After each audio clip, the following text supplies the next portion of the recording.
This is verse 30 of the 10th chapter of the Gospel of Matthew. Jesus is giving instruction to his disciples and, of course, giving them assurance that even though they will probably hit some bumpy roads along the way, they can always operate in the firm conviction that God is very much aware of the situation, that they have great value.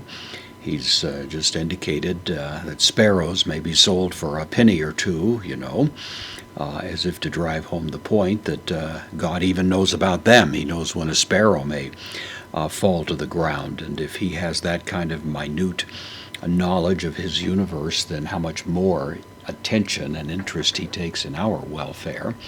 The point that's being driven home here in verse 30. So, humon, second person genitive plural pronoun, of you. It's put up front rather dramatically here to contrast of you with sparrows, obviously, in the preceding verse. Of you, postpositive, but of you, kai, can mean and or even. It's a connective, but here, situated this way in a verse, it's going to mean even. So of you even, and then high, this is the article, the feminine, nominative plural, the trichase. This is from thrix, means hair. It's really not properly a Greek word. It's derived from some other language, which remains something of a puzzle.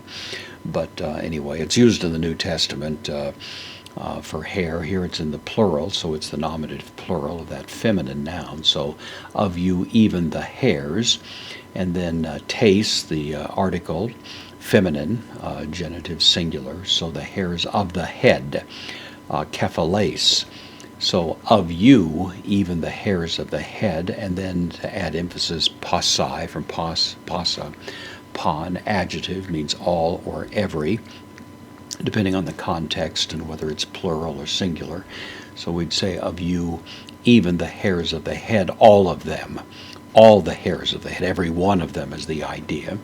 And then arithmene. This is from the word arithmeo. It means I number. Of course, our word arithmetic comes from this.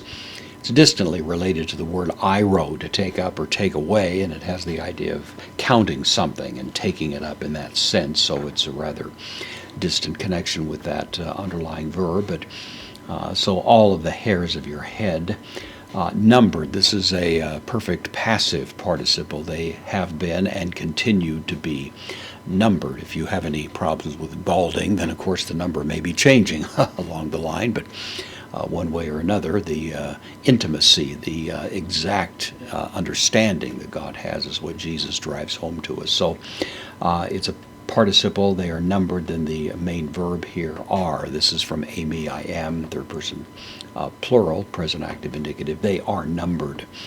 And so Jesus, of course, wants to drive home the point that our welfare is very much in the mind of God, that we are not simply some kind of distant idea, but that He is intimately acquainted with us, knows the very details of our makeup, and thus whatever may take place in our lives, whether it may be painful or not, challenging or not, we can rest assured that God is the one who holds us in His hand, and He has an intimate acquaintance with our circumstances.